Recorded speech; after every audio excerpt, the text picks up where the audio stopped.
confusing with Harry and Meghan, you know. There's always one story, then another, then it's spun into another. And then, of course, you have to decipher what the truth is. That's the magic, if you like, of what Harry and Meghan have done, particularly since they took on that very expensive PR team way back in California. Some people might say the PR team are very clever, others not. But in this particular instance, who truly is telling the truth? Hi, good morning, Neil Sean here in the very heart of London, and as ever, nice to see you. Welcome one and all brand new subscribers. This story once again really does focus on the battle. You know, it really should be about one person, but we are compelled to bring you these stories because these are the stories that are making the news, you know. And it's very strange, isn't it, you know, when you think about it, because there we have a really serious moment in our royal history, not just royal history, in fact, history of the United Kingdom, coming up this Monday, the sad funeral of our wonderful monarch, Queen Elizabeth II. But it seems that the irreverent royals seemingly want to grab all the headlines. Now, this really all started a couple of days ago now, and when you think about it, again, a really strange story in itself, because it was announced that on this evening, this Sunday, Prince Charles, or should I say His Royal Highness King Charles III now, I will get it, I bet you, are you like that? Yes. He will be hosting a state reception at Buckingham Palace. Now, this is the norm, in fact, because it's a wonderful opportunity, isn't it, for all other heads of states, political leaders, presidents and stuff like that to come together, pay their respects. But more importantly, it's always about doing business. You know, these are state events. The royal bandwagon rolls on. You know, it's what Her Majesty would have wanted. You know, it's the way it goes. And some people might find that strange, but truly that is the deal. What's interesting now is a couple of days ago it was announced via some tweet on social media that Harry and Meghan had been invited to this event.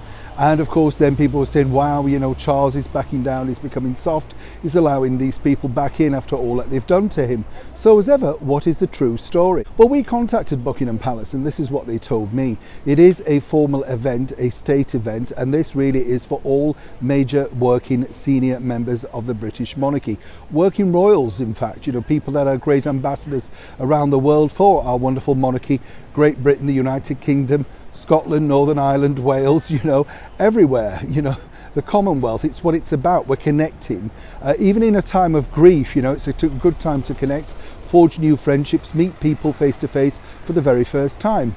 Now, of course, you know, Harry and Meghan would love to attend something like this because it's world leaders, isn't it, you know? And particularly when you think about it, for Miss Markle to be stood next to the current President of the United States, Joseph Biden, I mean, what better?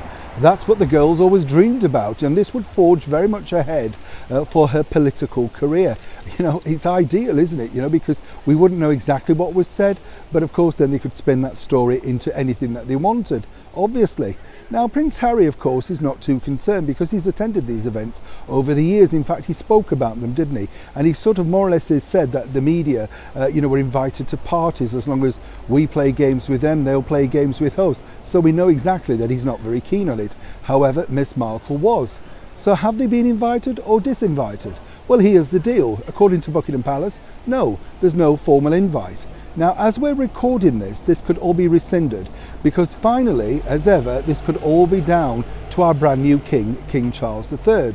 And if he felt that his youngest son, Prince Harry, could be some good and perhaps want to bring him back into the fold, then yes, he could turn that around and re-invite them. Of course, senior members of the British monarchy have to go with the King's wishes. Even His Royal Highness, the Prince of Wales, Prince William, can't really go too far and say, no, I don't want him there, even if he did, or indeed Catherine, the Princess of Wales. So once again, by leaking this particular story out, as I said at the start of this video, it's very interesting, isn't it? Because they can force their hand. Now, they look bad apples if they're not invited, sat at home at Frogmore Cottage with a TV dinner, or do they allow them in and then, of course, pay the consequences later? Only time will tell whether King Charles, in fact, will once again turn his heel and offer the hand of friendship. Seemingly right now, though, there's no invite. Neil Sean in the very heart of London.